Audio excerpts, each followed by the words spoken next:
For the last year, I have been growing and foraging 100% of my food. No grocery stores, no restaurants, not even a drink at a bar. Nature has been my garden, my pantry, and my pharmacy. I'm here in Orlando, Florida, and this abundant garden that I'm standing in right now, this was just a lawn like that when I started.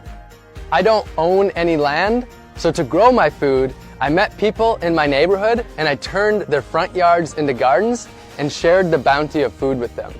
And while I was here, I built a 100 square foot tiny house along with my friends to serve as my simple homestead and my base. In my gardens, I grew over 100 different foods, dozens of different greens packed with nutrients, sweet potatoes, yam, and yucca for my caloric needs, delicious fruits like papayas and bananas, pumpkins, carrots, beans, and beets, so many vegetables, and herbs and peppers to flavor all of my meals. And I also raised bees so that I could have my own candy shop right in my yard. In addition to the huge bounty from my garden, I foraged over 200 different species from nature. I harvested my salt from the ocean simply by collecting it and boiling it down. I got my caffeine from the native Yaupon holly tree. Not only was I my own grocery store, I was also my own pharmacist. I grew fresh turmeric and ginger right in my gardens. I harvested wild elderberries to make elderberry syrup to prevent cold and flu. I harvested reishi mushrooms and different medicinal teas, and also grew moringa, also known as the vitamin tree. I cooked up dozens of different healthy meals, fermented veggies to make sauerkraut, and made delicious beverages like honey wine and ginger beer. I whipped up delicious desserts and ate the healthiest of my entire life. And I even grew my own toilet paper. This project wasn't just about growing and foraging all of my own food though. It was about empowering others to grow their own food, to take back power from big ag, and ultimately to take back their health and grow their communities. So during this time, I started a few community initiatives. We built 15 gardens for the people, planted over 200 community fruit trees, and sent out over 5,000 free seed packs to help others grow their own organic, healthy food.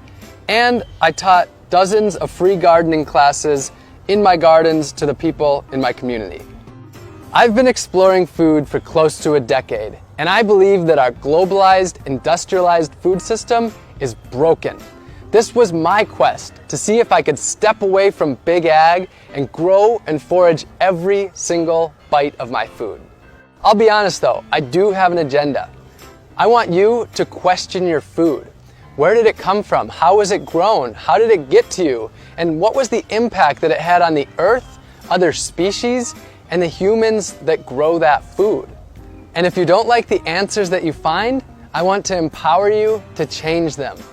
The good news though is that you don't have to grow and forage all of your food. The solutions are there in your community. You can grow a little bit of your own food, maybe an herb garden on your windowsill, or some pots of tomatoes and basil on your balcony, or a raised bed in your front yard. And if you don't have any space at all, you can join a community garden. You can source your food locally and purchase from local farmers and gardeners. The farmers market is a great place to start. You can buy whole foods and cook more, rather than packaged processed foods that leave trash behind. And you can work with your community to make healthy foods for people in need. Grow a garden for your elderly neighbor, or start a grassroots organization to harvest the fruit trees in your community to distribute it to others. And this doesn't need to be a lonely journey.